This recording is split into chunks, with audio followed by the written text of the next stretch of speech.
somebody in May? Yeah. We're going to have a good Memorial Day weekend. Yeah. This morning, Remembrance is away on vacation, so we're happy to have a very able conchair for us. Remember, we'll be officiating this morning's service in Dharma message. So everybody know my name is Jodo Matsuda, and we'll be your MC this morning. We will begin with the ringing of the temple bell on Kansho that signifies the beginning of a temple service. It is a deep and sacred ritual steeped in ancient tradition. It is the calling of the people to come together to listen to the Dharma or teachings. The temple bell represents the gratitude and deep appreciation of the members, friends, and guests of the Windward Buddhist Temple. Please sit quietly in your seat when it's being rung.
If you are able, please rise for the meditation followed by the chanting of the Vandana Ti-Sarana by the congregation in Pali and English in the red Jodo Shinshu Service book on page 7.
led by Reverend Bert Sumikawa, can be found in page 9 in the red Jodo Shinshu Service.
Friends and friends of the Windward Buddhist Temple who have passed away in the month of May.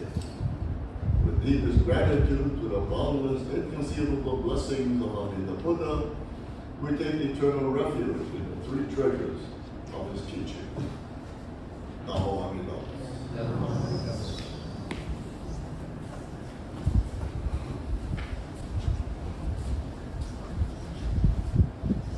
We will now have the remembrance to those individuals who passed in the month of May of any year. Reverend Dr. Sumikawa hit the Daikin several times to start. Then the names of the deceased will be announced. Please come forward to offer incense. Then Reverend Sumikawa will hit the gong again. And after the last name is called and incense offered, he will hit the gong several times. Then we will go directly into the Sutra Junirai in the Jodo Shinshu Service book on page 59. Chanting starts on page 60.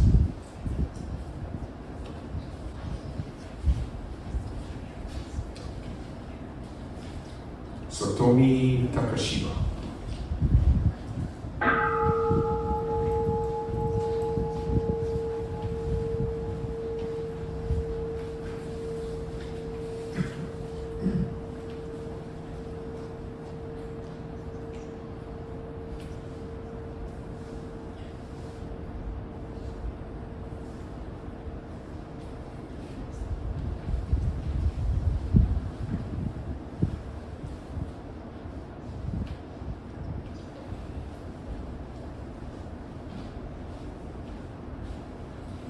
Reverend Yoshiaki Fujitani, Margoro Fukumoto, David Inaba, Hideo Yanagisawa, Glenn Yanagisawa, Jane Shigeo Kunai, and George Higashi.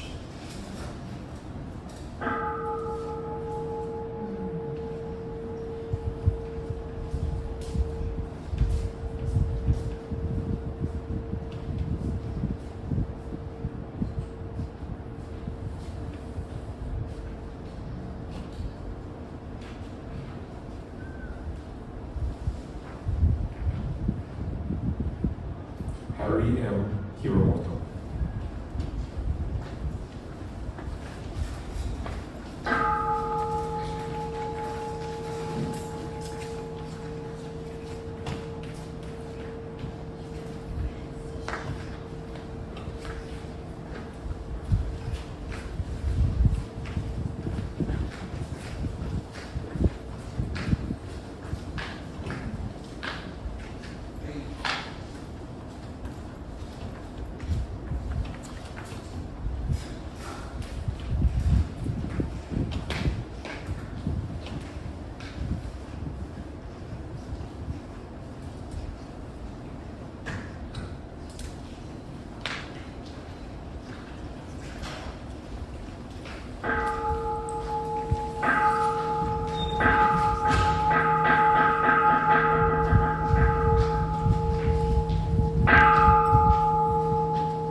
you are able, please rise for a recitation, the Golden Chain of Love, in the Shinshu Service Book, page 126.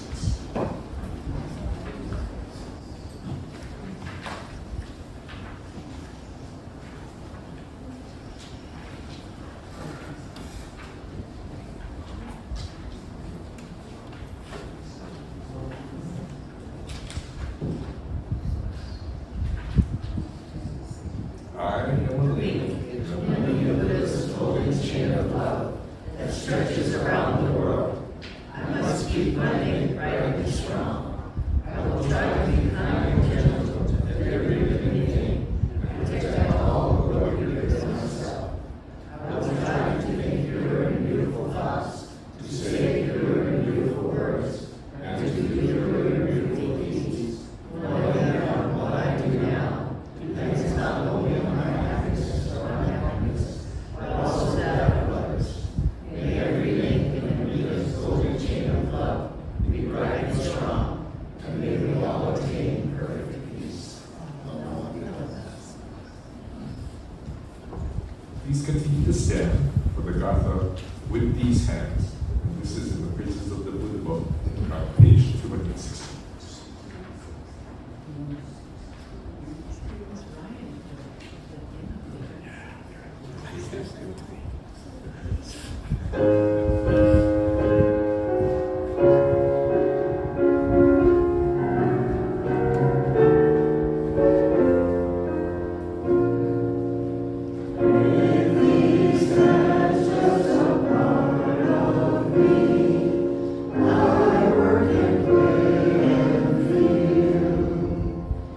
Thank you.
be seated.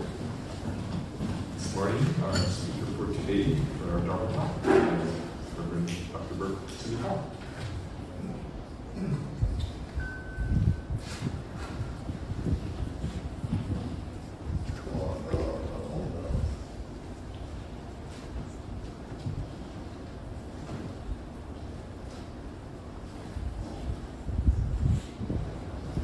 Morning, everyone.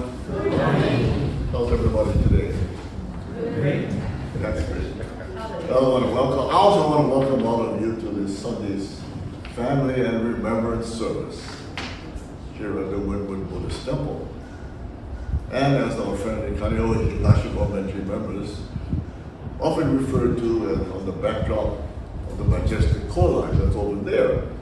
And I respond all the time with the Windward Buddhist Temple on the shores of the beautiful and astounding Kailua Bay. When heaven meets the earth, or in Jodo Shinshu, when Pure Land and us are together. So, we have these monthly remembrance services that are not only for family members to remember their loved ones that have passed on, but for all of us here to realize the oneness and the interconnectedness that we all share with each other. It is a reminder that all of our lives are interconnected. We all depend on each other as well. Because as I have said many times, none of us could live without the great benevolence of our family, our friends, or of the many beings that provide us with food, clothing, and shelter as well. It is a profound observance, and we all share in the pain of the loss of loved ones, both humans and pets as well. Very often, our pets are sometimes our best Dharma teachers. So let's put our hands together in reverence as I read these words, taken from the preface of the True Teaching, Practice, and Realization of the Pure Land Way. I reflect within myself the universal vow, difficult to fathom, is indeed a great vessel bearing us across the ocean difficult to cross. The unhindered light is a sun of wisdom, dispersing the darkness of our ignorance. Namo Amitabha. There's one thing that I find is so beautiful about Buddhism, why I find it so appealing, is that it is okay to learn about what people in other religions say, how they may think, what their thought processes are, and what the belief systems might be, and see if we can apply some of their principles to that of ours. Many times we find great similarities, and the differences may be in our approach or their approach, and the differences in words and their meanings. Many interesting articles appear in newspapers and magazines every so often, and I try to relate them to our teachings in Jodo Shinshu. I believe that Reverend Sherman Thompson, who sadly passed away after retiring as the chief chaplain at Kamehameha schools, and in his messages at funerals, I've heard him speak at some of the Christian funerals that he conducted, and he does just that. At times we did combine Christian and Buddhist funerals together as well. And so in his messages, if you close your eyes, you would think that he was a Buddhist priest, while interjecting the Trinity and Jesus Christ in between. As I was about to say, one such article appeared in a Honolulu Advertiser one Saturday in the faith section that I would like to share with you. It was entitled, Our Egos Hinder Spiritual Quest. And it was written by an Alice Inouye, an ordained minister and life guide. She is the founder of Happiness U, that conducts wellness programs in Honolulu. She says that the reason why it is so hard for most of us to come from a space of love and spirituality even though we know that it is what it is, we know that what is needed most in our interaction with others is a small word that plays a big role in our lives. And that word is ego.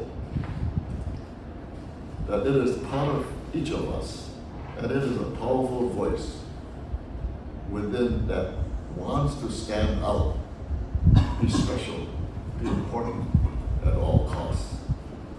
She says that our ego has no other goal than to fulfill its own agenda, and it doesn't care about love, spirituality, compassion, trust, or forgiveness.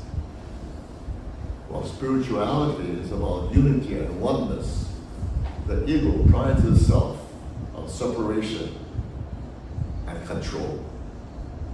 The desire to win, to be right, to judge, to gossip, and to complain are the ways in which the ego thrives and basks in the light of its own superiority.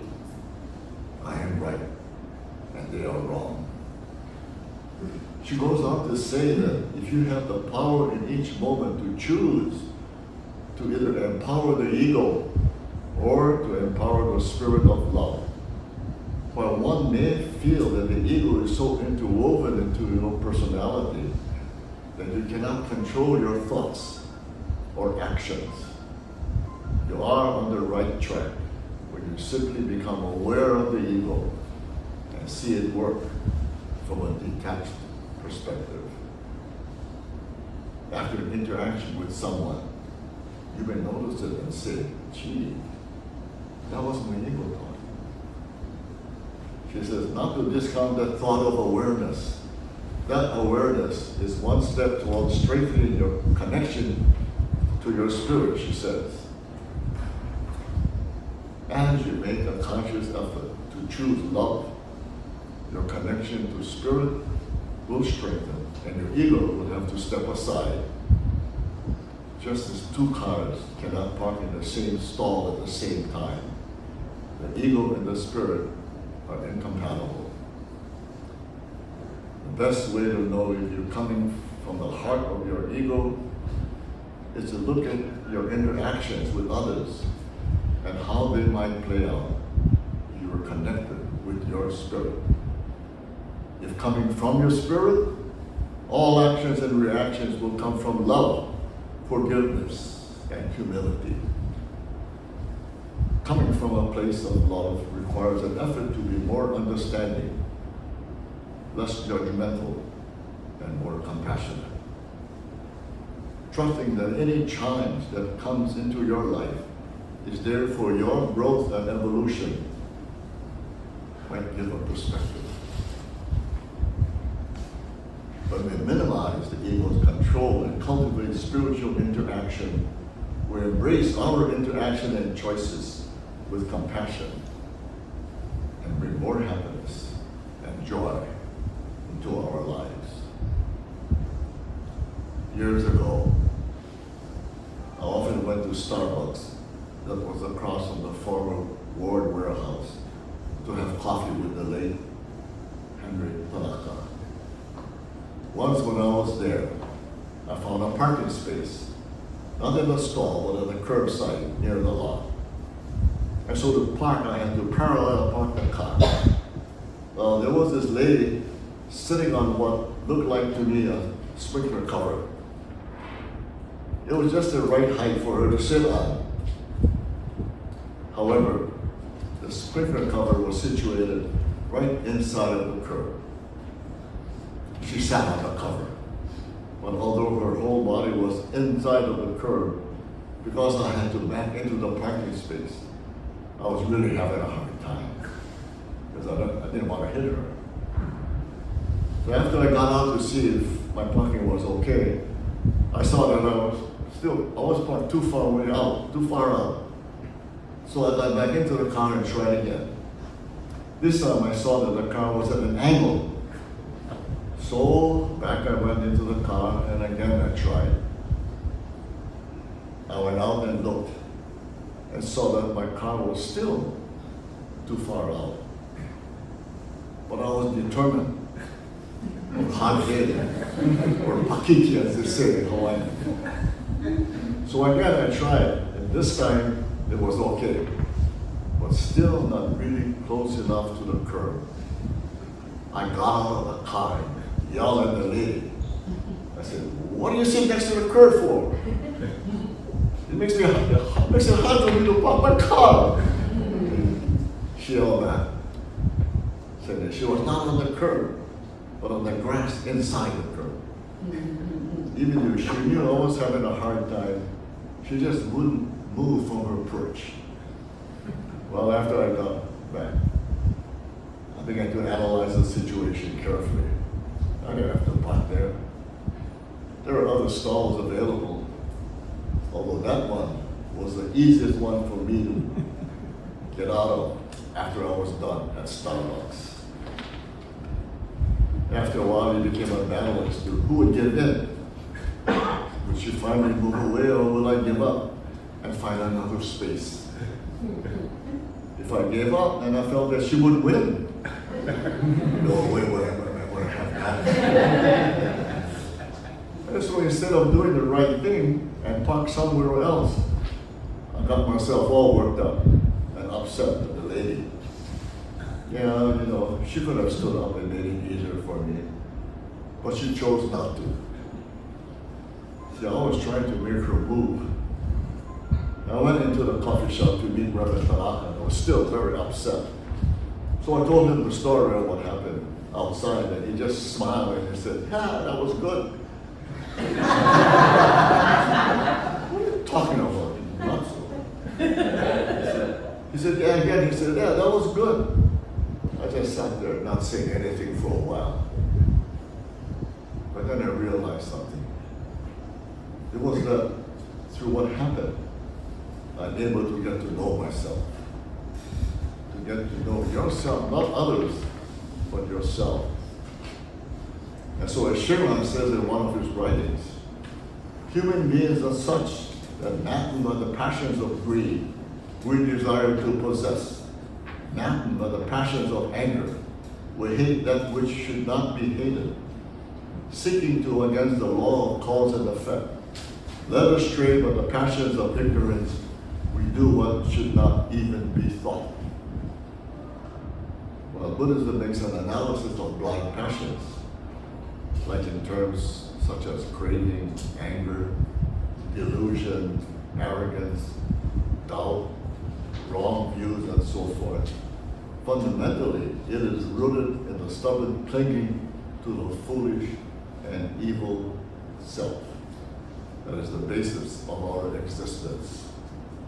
When we come to realize the truth of ourselves, we see that the human condition is itself nothing but blind passion. Therefore, just to live a life as an unenlightened being is to manifest blind passions at all times, regardless of what may appear to be on the surface. When the one who realizes this, having exerted his highest effort and having failed to lead a life that is true, real, and sincere, is the person who is the major concern of a middle primal vow. Good thing for me. We often hear the term spiritual awareness, referring to finding contentment wholly within the realm of the Buddha. We do not become a victim of distress or frustration caused by this pursuit of things or people. As we deepen our spiritual awareness, not only can we deal with people without frustration or distress, but we can transform such activities into a meaningful part of our lives.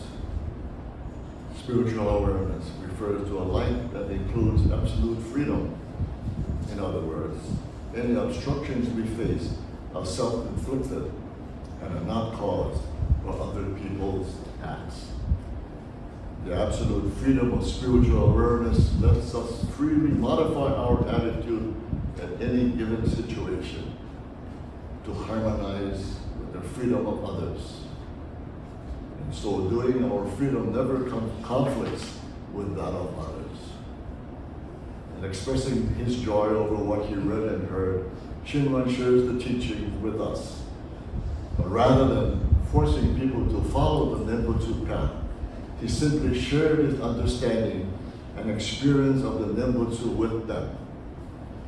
Sharing the Buddha Dharma selflessly or with awareness of our own selfish needs is the practice of the Bodhisattva ways. The spirit of sharing can be practiced in various forms in our own lives.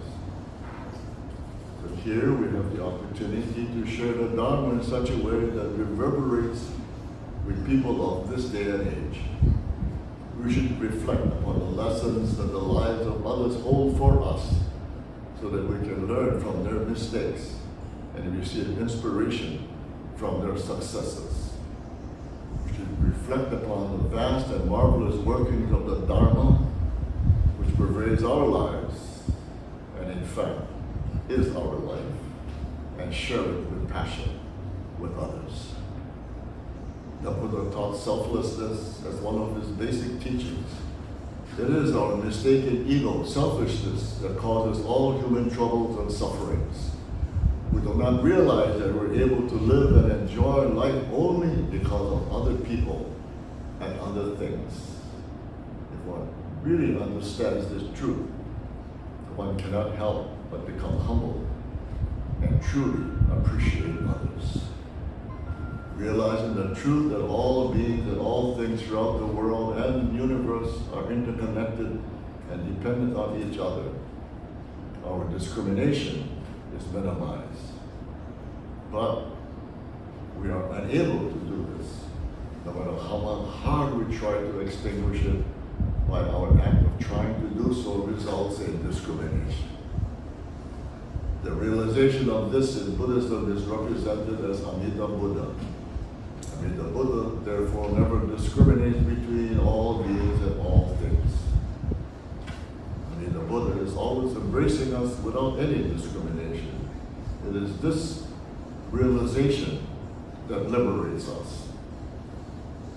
In a midweek magazine article by Dr. J. Sakashita, who incidentally spoke at the joint animosity service recently at the Soto Mission in Nuanu, wrote in Misfit Spirits that according to the Buddhist tradition, the Buddha gave 84,000 teachings to help all beings break free from the chain of suffering. That number underscores the significance of the problems of suffering in Buddhism. He wrote that there are basically three kinds of suffering. One is suffering due to physical, mental, and emotional pain. This one is readily apparent and easily understood. Although this type can be excruciating, it is not the most profound kind. The second is suffering due to impermanence. Each moment quickly fades, just as it arises. In other words, whenever we experience happiness, it is inevitable that we will soon experience the loss of that happiness. The third is the suffering due to the inherent state of things. This form, although subtle, may also be the most profound. It arises from deep uneasiness we feel in light of the uncertainty that conditions our world. It is generally taught in Buddhist classes that the Buddha is like a physician who recognizes an ailment, sufferings, diagnoses the source of the ailment called craving and ignorance, or the three poisons, and offers a prognosis of the ailment, meaning cessation of suffering is possible. And then finally, describe the treatment for the ailment in the form of the Eightfold Path.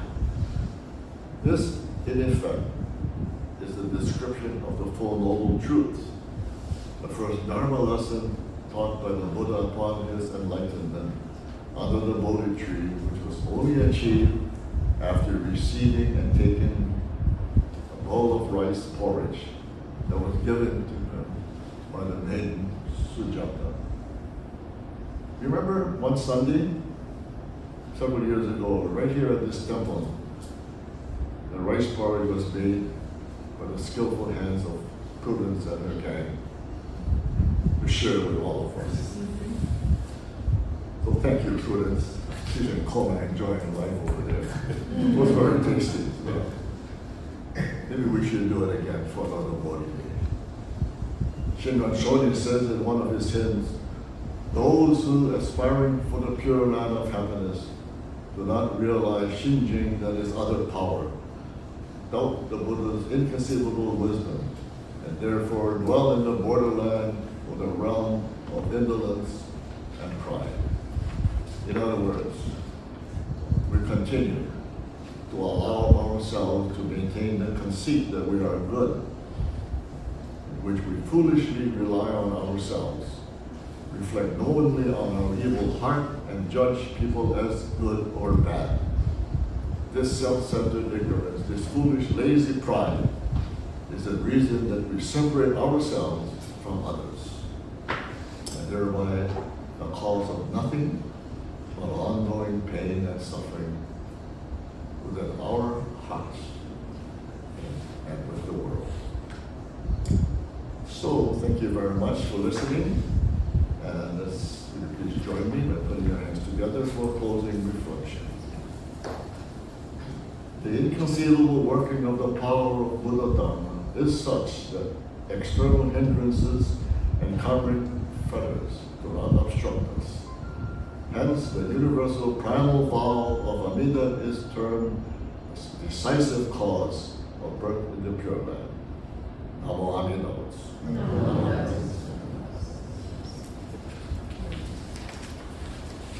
As Reverend Saul might say, Salamat po. Thank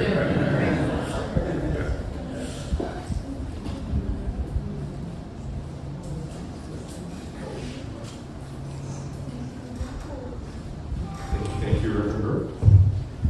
If you're all able, please stand for our Gatha at our altar. And this is from found on our Pages of the Buddha book on page 22. And continue to stand for our Nembutsu on page 125.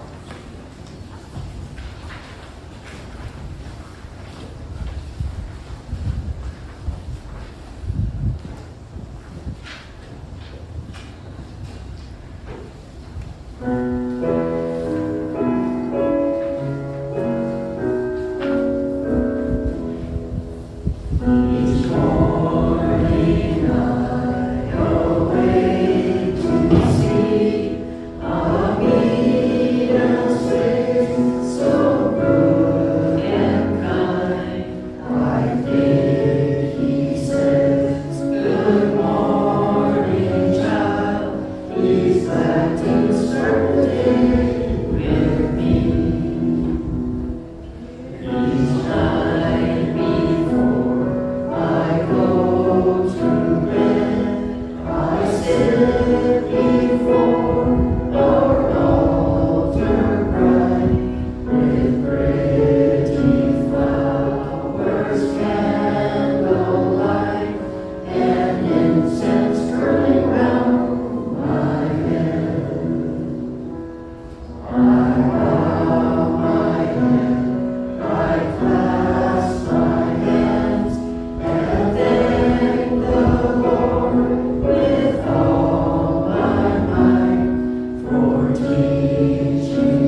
cannot perceive the light that grasps me. Yet, the great compassion without tiring illumines me always. Namo Arigatos. Namo Arigatos. Namo Arigatos.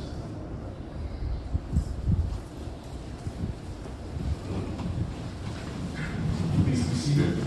That concludes our service for this morning. Thank you all for coming. And time of announcements. Yes.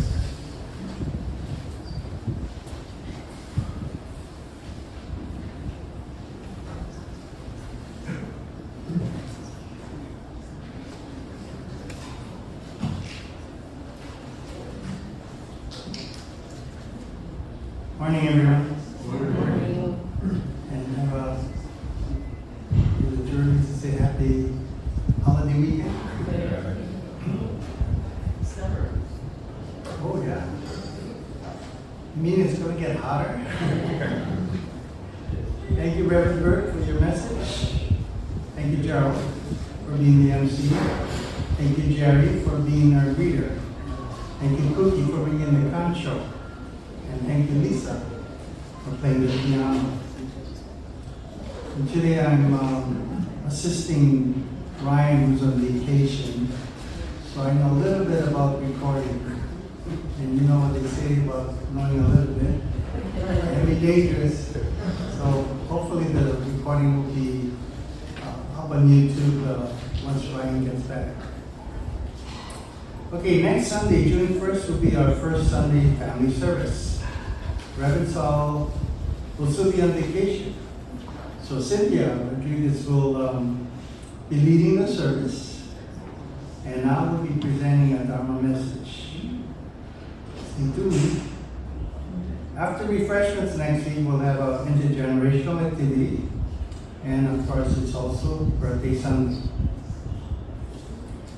On Wednesday, June 11, we will be visiting the Waimanalo Japanese Cemetery that's located at Bellows, the Marine Corps training area. We will be placing flowers on the grave sites and have a short memorial service. If you'd like to join us, please add your name to the sign-up sheet that's on the back table. During August, we do not have Sunday services here at the temple. But as we've done a few times in the past, we're planning to have a carpool visit to Aiea Hongwanji Mission. That'll be August 3rd. We've done this actually to two other temples during the August. In 2022, we visited Kaneohe Higashi Hongwanji, and then in 2023, we visited Moili Hongwanji. We also had visited Jikoen and also the Hawaii Detsui, but those were done during the course of the other parts of the year. So it'd be nice if seeing, for some of us, friends that we haven't seen for a while, but for a lot of you, it'd be a good opportunity to meet the people on the other side. Are there any other announcements? Okay, otherwise, let's do words of thanksgiving. We don't have a screen, so turn to page 126 of the Red Service Book.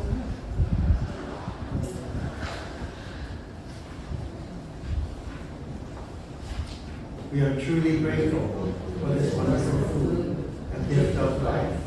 May we share its benefits with all beings. As we partake of this food, let us remember Amida Buddhist compassion, which surrounds all people in all forms of life. Namo Buddhist. Thank you, everyone.